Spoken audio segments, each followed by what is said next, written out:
అందరికీ నమస్కారం అండి. ఇప్పుడు పెద్దల పండగ ఈ 4 రోజులు ఇంకా లాస్ట్కి వచ్చేసింది పండగ.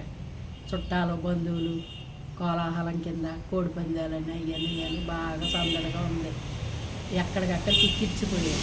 కానీ ఇల్లు ఖాళీ చేసి తాళాలు వేసుకుని వచ్చేవాళ్ళు ఇళ్లలో ప్రమాదాలు పొంచున్నాయని చెప్తున్నారు. అంటే ఏంటి, దొంగలు పడిపోతాం.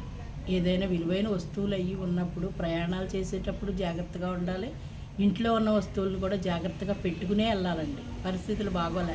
ఎక్కడ చూసినా సరే దొంగతనాలు బాగా ఎక్కువ. ఈ సంక్రాంతి పండుగలో యాక్సిడెంట్లు దొంగతనాలు ఇవి ఎక్కువైపోయాయి.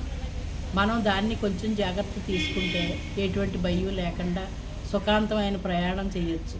ఒంటి మీద వస్తువులు తక్కువ వేసుకుని ఏదైనా ఇంపార్టెంట్ అయింది వేసుకుని వెళ్ళిన తర్వాత వేసుకునేలాగా ప్లాన్ చేసుకుని అలా చేసుకోవాలి. అలాగే పిల్లలు ఇప్పుడు ఈ పండగలకు వచ్చిన పిల్లలంట మా దగ్గరే మా ముందే ఇప్పుడు వాళ్ళు సైకిళ్ళు వేసుకుని స్పీడ్గా పరుగులెట్టి పడిపోయి గొడవలు పడిపోయి ఆ సైకిల్ తీసుకొచ్చి డ్రైన్లో పెట్టేశారు. డ్రైన్లో పడేసేసి అది తీయటానికి కూడా కష్టమైన పరిస్థితిలో పడిపోయింది. ఆ పిల్లోడు వెళ్ళి పడిపోయాడు, అడిగి దెబ్బ తగిలేస్తుంది. అంటే కుర్రోళ్ళు 10 మంది ఉన్నారు.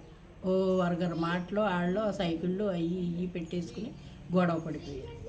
పిల్లలు కూడా ఊర్ల నుంచి వచ్చిన వాళ్ళు కొన్ని వాళ్ళ పరిధిలో వాళ్ళు ఉంటే ఇక్కడ వాళ్ళు కూడా ఆ ఊరి నుంచి వచ్చిన వాళ్ళు 2 రోజులు ఉంటారు, 3 రోజులు ఉంటారు, వెళ్ళిపోతారు. ఒకరినొకరు రెచ్చగొట్టేసుకున్నారు. అప్పటికప్పుడు సైకిళ్ళు గీకిళ్ళు అన్నీ బదులు కొట్టుకున్నారు. వాళ్ళ వయసు ఎంత ఉంటుంది అనుకుంటున్నారు? 8, 10, 11, 12 లోపే ఉన్నారు అందరూ కూడా. ఆ పిల్లలకు కూడా చెప్పలేని పరిస్థితి అయిపోయిందండి.